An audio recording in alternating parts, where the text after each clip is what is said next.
नमस्कार, जय श्री श्याम दोस्तों। आप सबका स्वागत है आपके अपने YouTube चैनल में जिसका नाम है मंदिर रियल फैक्ट्स। मेरा नाम है पीयूष और मैं आपको भगवान से जुड़े चमत्कार के बारे में बताता हूँ। आज की कहानी है दिनेश जी की। दिनेश जी हैदराबाद में रहते हैं। दिनेश जी एक प्राइवेट कंपनी में जॉब करते हैं। कंपनी में कुछ लॉस होने के कारण इनको जॉब छोड़नी पड़ी। उसके बाद इन्होंने कहीं जॉब ढूंढने की कोशिश ही नहीं की। इन्होंने सोचा कि खुद का काम करूंगा, अब किसी का नौकर बन के नहीं, खुद का मालिक बनकर रहूंगा। इनकी फैमिली में इनकी वाइफ और दो बच्चे हैं। एक बेटी है और एक बेटा है। दोनों कॉलेज में पढ़ते हैं। और इनकी जो पत्नी है वो बहुत ही पूजा पाठ वाली है। और दिनेश जी एकदम उनके विपरीत है। वो भगवान को बिल्कुल नहीं मानते हैं और ना ही कभी मंदिर जाते हैं। अब दिनेश जी खुद का बिजनेस करने का सोचते हैं और किसी दोस्त के कहने पे कि जूतों में बहुत कमाई है, ये जूतों की शॉप करने का सोचते हैं। और पता करके कि कहाँ क्या मिलता है और दुकान किराए पर लेते हैं और ओपनिंग की डेट निकालते हैं और सबको आने के लिए बोलते हैं, अपने परिवार को, अपने दोस्तों को, सबको। अब इनकी पत्नी बोलती है कि आज दुकान की ओपनिंग है, से पहले भगवान के मंदिर चलते हैं। तो ये बोलते हैं कि मेरे पास टाइम नहीं है और जो करूंगा वो मैं करूंगा, भगवान थोड़ी ना करने आएंगे। तो पत्नी बोलती है कि ठीक है, मैं ही चली जाऊंगी। अब ये दुकान आते हैं, ओपनिंग करते हैं। ओपनिंग पे कोई पूजा पाठ नहीं करते, बस एक केक वगैरह काटते हैं और ओपनिंग करते हैं। उस दिन बहुत से लोग आते हैं जिनको इन्होंने बुलाया था। सब यार दोस्त, फैमिली वाले सब आते हैं और हमारे बोलते हैं कि अगर किसी की ओपनिंग में जाओ तो कुछ ना कुछ लेकर आना चाहिए। तो लोग कुछ ना कुछ लेकर जाते हैं जिससे इनकी अच्छी बिक्री होती है।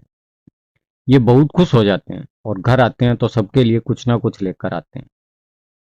मिठाई लेकर आ जाते हैं घर पे और पत्नी से बोलते हैं कि देख, अगर इतनी कमाई रोज हो तो कुछ ही महीनों में हम लखपति बन जाएंगे।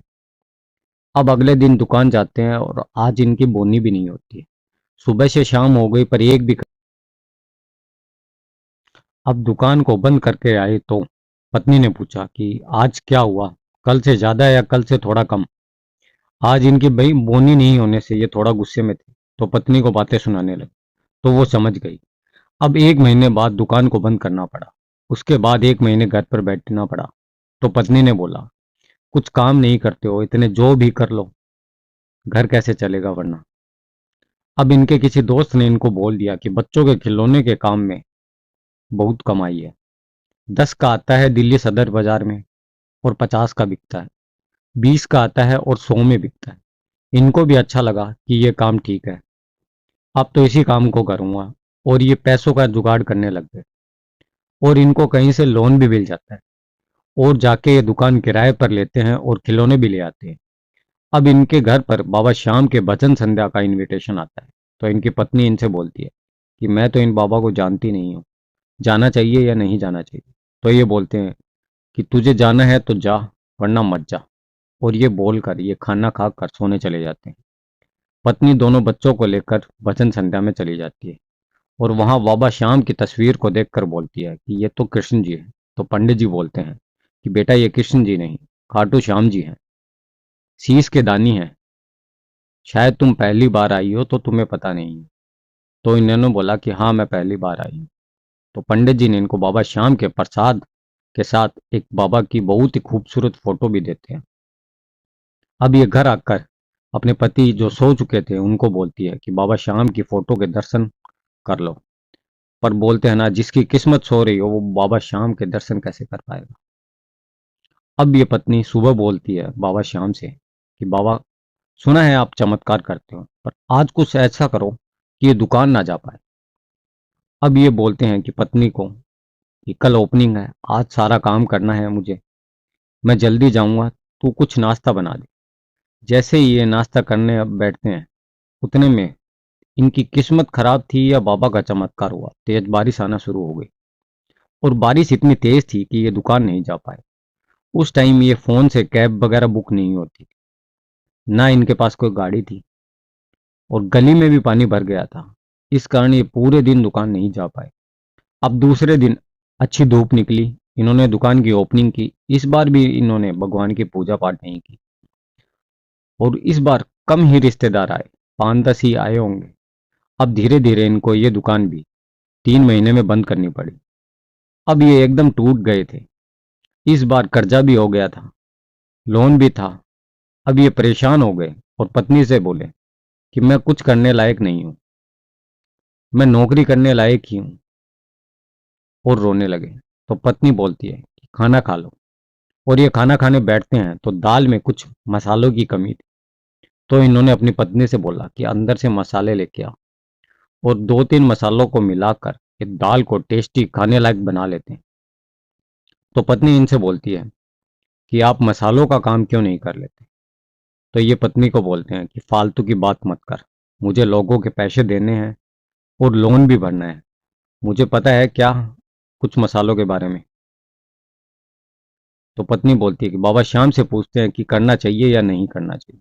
तो पत्नी अपनी पूजा पाठ करती है और बाबा श्याम को इसके बारे में बोलती है। रात को बाबा श्याम पत्नी के सपने में आते हैं और पत्नी को एक साइड रुई और एक साइड मसाले दिखते हैं। बाबा श्याम की मोड़ चढ़ी मसालों की तरफ जाती है। सुबह होती है, ये अपने सपने के बारे में अपने पति को बताती है। तो इसके पति बोलते हैं कि बकवास बंद कर, मुझे आज कोई नौकरी की बात करने जाना है, कहीं मिल जाए तो। कुछ देर बाद इनका एक दोस्त आता है इनके घर पर, जो बहुत ही परेशान दिख रहा था। इन्होंने उसकी परेशानी का कारण पूछा तो उसने बताया कि वो एक मसाला किंग के यहाँ काम करता है, ये उनका अकाउंट संभालता है। और उनके पास जो 2 लड़के थे वो बिहार के थे, और वो बिहार चले गए छुट्टी में। लाला जी को आदमियों की जरूरत है। ये सुनकर पति पत्नी एक दूसरे की तरफ देखते हैं कि घर में मसाले के बिजनेस के बारे में बात हो रही है, और ये मसाले का काम लेकर ही आ गया। तो इन्होंने बोला उस दोस्त को कि तू मुझे लगवा दे उनके पास। तो इनके दोस्त ने कहा कि ये वो तेरे लायक नहीं है यार, तू पढ़ा लिखा है, वो तो लेबर की जॉब है। तो इन्होंने बोला कि कोई बात नहीं, जितने दूसरी जॉब नहीं मिल जाती उतने ही कर लूंगा। तो दोस्त ने बोला कि लाला जी से बात करनी पड़ेगी। तो ये अपने दोस्त के साथ उनकी दुकान पर लाला जी से बात करने चले जाते हैं। लाला जी इनको देखते हैं और इनके बारे में पूछते हैं, और लाला जी मान जाते हैं इनको जॉब पर रखने के लिए। अब ये 1 महीने मन लगाकर काम करते हैं, दिल से काम करते हैं, और 1 महीने में इतना सीख लेते हैं जो आप और मैं मिलकर भी 6 महीने में नहीं सीख पाते। अब ये घर आते हैं और पत्नी को बोलते हैं कि मैंने 1 महीने में इतना काम तो सीख लिया है कि एक छोटी सी दुकान खोल सकता हूँ, खोल लेनी चाहिए क्या। तो पत्नी बोलती है कि बाबा श्याम से पूछ लेते हैं। तो ये बोलते हैं कि तू हर बात में बाबा श्याम को ले आती है, चल छोड़, मैं 1 महीने और जॉब करके देखता हूँ, उसके बाद सोचेंगे कि करना चाहिए या नहीं करना चाहिए। अब ये 1 महीने और नौकरी करते हैं। अब तो ये एकदम परफेक्ट हो जाते हैं, जैसे मसालों के काम में ये सालों से हों। तो ये सेठ जी से बोलते हैं एक दिन कि सेठ जी आपसे एक बात करनी थी। तो सेठ जी बोलते हैं हाँ बोल। तो ये बताते हैं कि मैं खुद का छोटी सी दुकान खोलना चाहता हूँ मसालों की। अब तो आपके पास लड़के भी आ गए हैं। तो सेठ जी बोलते हैं कि कोई बात नहीं बेटा, खोल ले, अच्छी बात है, कुछ मदद चाहिए तो बोलना। तो ये बोलते हैं कि सेठ जी मदद तो कुछ पैसों की हो जाती तो अच्छा होता। सेठ जी इनकी मदद करते हैं और कुछ पैसे इनके पास होते हैं, और ये एक छोटी सी दुकान किराए पर लेते हैं और दुकान खोल लेते हैं। इस बार इन्होंने ना तो अपने परिवार और ना अपने दोस्तों को बुलाया ओपनिंग पे, क्योंकि इनको शर्म आ रही थी कि लोग सोचेंगे कि हर साल कोई ना कोई नया काम करता है, चलता है नहीं इसका, इसको चलाना आता नहीं है। अब शुरू के 1 महीने में बस दुकान का किराया ही निकल पाया, इतनी ही बिक्री हुई इनकी। तो इन्होंने पत्नी को बोला ऐसे कैसे घर चलेगा, उतने कस्टमर नहीं आते जितने सेठ जी के पास आते हैं। तो पत्नी उनको समझाती है कि उनकी दुकान को 50 साल हो गए हैं और हमारी दुकान को 1 महीना, उनकी बराबरी कैसे होगी हमसे। पत्नी बोलती है कि आप एक बार बाबा श्याम को बोल कर तो देखिए। अब ये दूसरे दिन दुकान पर जाते हैं और शटर खोलने से पहले बोलते हैं बाबा श्याम आप ही कुछ कर कर देख लो, अगर कुछ हो तो। और शटर खोलता है, अभी पूरी साफ सफाई ही नहीं होती है, उससे पहले ही 2-3 कस्टमर आ जाते हैं। अब ये साफ सफाई करके बैठते हैं और बोलते हैं बाबा श्याम 1-2 कस्टमर और भेज दो। तो थोड़ी देर बाद 2 कस्टमर और आ जाते हैं। अब इसकी दुकान के पास एक पूजा पाठ वाली दुकान होती है। वहां जाता है और पूछता है कि छोटी फोटो मिलती है आपके पास? तो वो बोलते हैं हाँ जरूर मिलती है। तो ये बाबा श्याम की एक छोटी सी फोटो लेकर दुकान में वापस आ जाता है और उसको कागज में लपेट कर अपने पर्स में रख लेता है। अब ये बाबा श्याम को बोलता और बाबा श्याम इसका काम कर देते।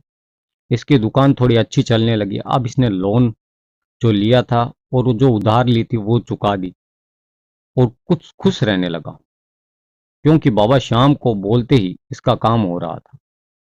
जैसे बाबा श्याम सोच कर बैठे हों कि तू मांग, क्या चाहिए तुझे मिलेगा। कभी ये बोलता कि बाबा बच्चों के लिए स्कूटी चाहिए तो पैसों का इंतजाम कर देना, तो कोई बड़ा ऑर्डर आ जाता और पैसों का इंतजाम हो जाता।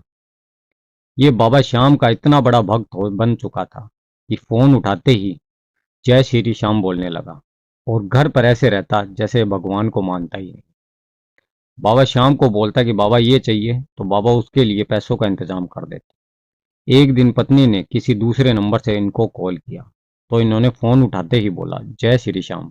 बोलिए कौन बोल रहा है? तो उधर से पत्नी की आवाज आई कि जो कभी भगवान के मंदिर नहीं गया, ना कभी भगवान को याद किया, उसने जय श्री श्याम बोला। तो उसने कहा कि एक बार फिर से बोलना। तो इन्होंने कहा कुछ नहीं, तू है क्या, बोल, दुकान पर हूं, क्या बोलना है? तो पत्नी बोलती है पागल किसी और को बनाना। वो लोग क्या बोले थे? इन्होंने बोला अरे ऐसे ही, बाबा जय श्री श्याम बोला था, बाकी पूरी बात मैं तुझे घर आकर बताता हूँ। और घर जाकर ये पत्नी को सारी बात बताते हैं कि कैसे बाबा श्याम इसकी मदद कर रहे हैं। अब ये भाई साहब जिन्होंने कभी मंदिर नहीं गए, ना ही भगवान में विश्वास था, वो हर साल बाबा श्याम के धाम खाटू दर्शन करने जाते हैं। आज इनका पूरे हैदराबाद में नाम है। मसालों में ये जाने माने मसाला किंग बन चुके हैं। अगर मानो तो चमत्कार होते हैं। आज की कहानी में इतना ही। कहानी पसंद आए तो लाइक, कमेंट और सब्सक्राइब जरूर करें। धन्यवाद।